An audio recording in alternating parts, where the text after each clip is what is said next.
সারাদিন রোজা রেখে যদি খাবার না ভালো লাগে বা ভালো না হয় তাহলে কিন্তু ভালো লাগে না। আর এরমে যদি চুলা বোনা থাকে তাহলে কিন্তু ইফতারে আর কিছু লাগে না।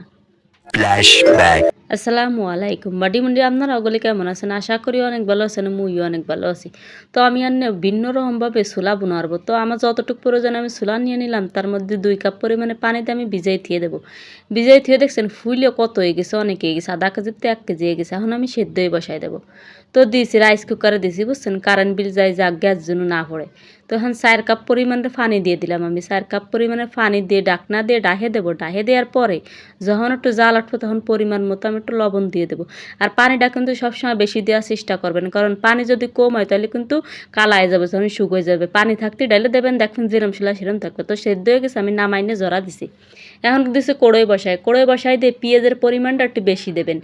যেহেতু আমি পেঁয়াজটা মানে উঠোয় রাখে পরে নামানোর পরে দিয়ে দেবো, তো এই জন্য অর্ধেক দিয়ে রাখে দেবো আর অর্ধেক আমি উঠোয় রাখবো। এখন অর্ধেক উঠোয় রেখে ওর মধ্যে আর একটু তেল দিয়ে কিছু গোটা মশলা দিয়ে তার মধ্যে 3টে শুকনো মরিচ দিয়ে দিছি।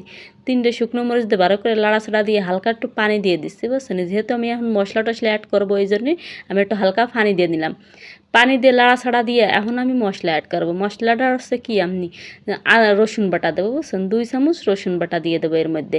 তার মধ্যে দিয়ে দেবো আমি 1 চামচ আদা বাটা। আদাটা আমি পাটায় বেটে নিয়েছিলাম, বুঝছেন, আর ওগুলো ব্লেন্ডার করা ছিল।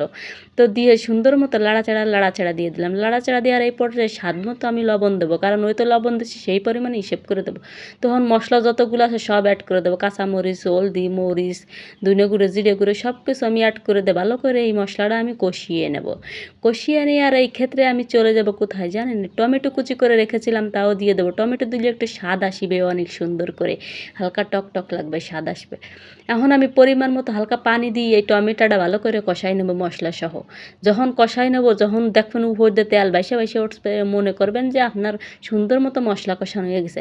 এখন আমি ভাব নিয়ে দিয়ে দিচ্ছে আমার সেই ছোলারও সুন্দর মতো দিয়ে দিচ্ছে। দেওয়ার পরে এখন ভালো করে মশলার সাথে মিশিয়ে কষিয়ে নেব। মানে ওই ক্ষেত্রে আর সব ইনতালমাল শুদ্ধ জিহান যা আছে, আটা ময়দা লিপস্টিক সব আমি ভালো করে মাখিয়ে নেব। মাখিয়ে নিয়ে আর এই পর্যায়ে আমি যে আলুটা সেদ্ধ দিয়েছিলাম সেটা সুলে রেখেছিলাম, তাই আমি এখন আড্ডে দেবো, মানে আড্ডে এরকম করে দেবো। এরম ভাই আপনারা খাইয়ে দেখেন, কুচি কুচি করে আসছে, কতগুলি তো খাইছেন। এরম ভাই আলু দিয়ে খাইয়ে দেখেন, দেখবেন এর লাগে আলুর লাগে মশলার লাগে মিশে দেবে, ঘন ঘন হবে, খাতে বেশি মজা লাগবে। কতগুলি তো খাইয়ে দেখছেন আলু দিয়ে, এরম ভাই একটু দিয়ে খাইয়ে দেখেন, বেশি মজা লাগে। তো এখন আমি কিন্তু কোনো পানিটা নিয়ে অ্যাড করবো না, ডাহে ডাহে আমি একটু বুনা করবো, বুঝছেন। মশলাটা ভালো করে একটু ভাজা করবো, ডাহে রাহে রাহে। তো এখন আমি উঠোনোর এই ক্ষেত্রে আমি কী করবো জানেন নি, পরিমাণ মতো একটু ভাব নিয়ে দিয়ে দেবো আপনার ওই যে ধইনে পাতা না দিলে তো কোনো কিছু তো মনে করবেন কি যে কারোরই ফ্যাটের বা হজম হবে না, মনে করবেন খাওয়ার নিয়ে একটা ম্যাজিক হচ্ছে ধইনের পাতা থাকবে তো সব কিছু স্বাদ আসিবে। তো ধনিয়ার পাতা দেওয়ার পর আমি ভালো করে আর একটু লাড়াচাড়া দিয়ে ঢেকে দেবো। যত সময় আমার ধনিয়ার পাতাটা আর একটু না গলবে, একেবারে কাঁচা কাঁচা যেন আমার কাছে কেমন লাগে ধনিয়ার পাতাটা, বুঝছেন। এই জন্যই গলানোর জন্য আমি একটু ঢেকে দেবো। তো ডাহে দেওয়ার আগে এই ক্ষেত্রে আমি একটু স্লোভাবে দিয়ে আসছে বাপ দিন লাড়ে, আমার কোনো কিছু বাপ না দিতে ফেললে তো আর ভালো ঠাই না। তো লাড়াছাড়া দিয়ে আর এই ক্ষেত্রে হয়ে গেছে, দেখছেন নি। হওয়ার পরে আমি এখন ভালো করে লাড়া দেওয়ার ঠেলায় আমার কোরোটোরে উল্টো ঘুরে যাচ্ছে, তবুও থামি নাই। এখন আমি পরিবেশন করব কি জানেন নি, ওই যে পেঁয়াজটা ভাজি করে রাখছিলাম ওই এখন দিয়ে দেবো। দিয়ে আমি এখন অন্য জায়গায় যে আপনাকে ভালো করে বাপ নিয়ে দিহাবে, এরম ভাই কি দিহালি হয় নাকি। দেখেন কি সুন্দর দেওয়া আছে, কালারটা দেখছেন যেরম ছোলা সেরমের রয়েছে। এই জন্যই ঠিক আমি যেরম ভাই করছি এরম ভাই করবেন, দেখবেন ছোলাও কালো হবে না, যেরমের ছোলা বাজারের টানবেন সেরমের থাকবে, খাতিও টেস্ট লাগবে। কত ভিড় তো খাইছেন এই রমজানে, এরম একটু খাইয়ে দেখেন, এত স্বাদ লাগে। এর মধ্যে যদি লেবু চিপড়ে খান, দেখেন না আমি কি সুন্দর করে ডেকোরেশন করছি। আপনারা যদি কেউ কেজি হিসেবে নিতে চান তাহলে আমাদের নিতে পারেন, বুঝছেন নি।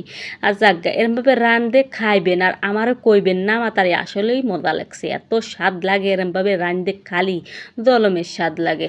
মনে করবেন কি যে অমৃত খাচ্ছেন, টের পাবেন না। সব কিছু মিসুবগুল সব থুয়ে আপনি খাবেন চুলা, খালি চুলার উপর দেওয়াই পড়বেন, মুড়ি দিয়ে জিলাপি দিয়ে সেনে খাওয়ার জন্য তাড়াহুড়া করবেন, বুঝছেন।